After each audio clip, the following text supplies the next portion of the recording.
Welcome back to Giants.com. My name is John Schmelk. Joining me as always is Michael Eisen for the Giants Training Camp Report, the online edition. We are 2 days off the Giants game against the Panthers, and the second preseason game against the Bears is only a couple days away. Head coach Tom Coughlin talked to the media today, and he talked about how the short turnaround makes this week not seem like the preseason. You know, it's a little bit of a, to call it preseason, it's not preseason when you're doing things like this. And it's really not conducive to the growth that you normally get between the first and second game. So, but you do the best you can with it. It's not going to be, we'll use it as a challenge, and our guys will have to respond. Mike, how does this short week affect the Giants really last few days up in training camp? Well, actually, it's very interesting. Last year, they had 11 days between their first two preseason games. It was too much time. This year, it's the exact opposite. They only have 5 days between games. And it affects them. This time of year, you have what the coach likes to call training camp practices. You work on a certain phase. You don't get ready for a particular team. But this week, really, they're going to have one practice where it's going to be a normal training camp practice, and then they're going to do what they call a carded practice, which is do the Bears plays so that they go into the Bears game prepared. So there's really only one regular training camp practice this week. And coming off that first preseason game against the Panthers, one thing that jumped out to all Giant fans was the play of the second and third running backs, Danny Ware and Ahmad Bradshaw. Now, a lot of people think that Ahmad Bradshaw is really in that second role. Well, Danny Ware spoke to the media today, and Coach Coughlin has made the point as well that, guess what, that depth chart is not really that set.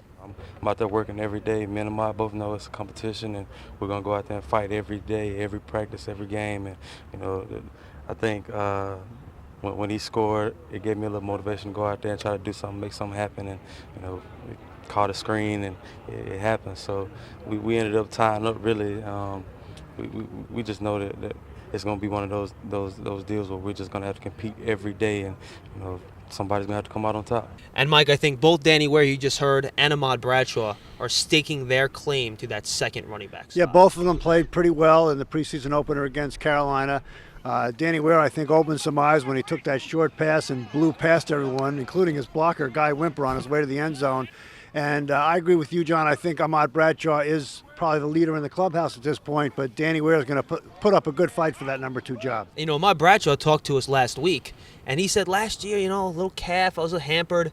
I saw the explosion we saw 2 years ago in Ahmad Bradshaw in that preseason. Yeah, I think he's looked like a different player in this camp than he did last year. There was no question that he was really not at full speed or full strength last year, and I think he is back, as you said, to being what he was as a rookie. And I think he's going to be a very good player this year. Now, some injury news today, some good news, some bad news for the Giants. The good is a guy who they signed in the offseason, but we haven't seen so far this camp, Rocky Bernard.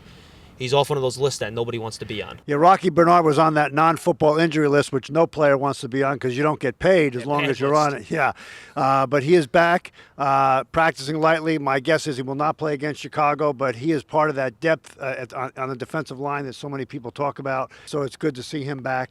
Also, Corey Webster and Aaron Ross, the cornerbacks who have been out for virtually the entire camp, returned today on a limited basis. Again, I don't think they'll be ready to play Saturday night, but just getting them on the field is a good first step. Yeah, and the Giants are going to have a full week, Mike, in between the Jet game and the Bear game, so there'll be some time for the guys to get back.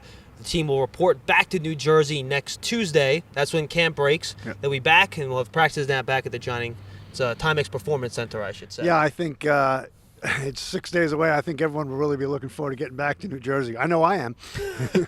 I'll let Mike speak for himself, but home wouldn't be too bad. For Michael Eisen, my name is John Schmelk. That's it for your Giants Training Camp Report. It's all Giants all the time, only on Giants.com.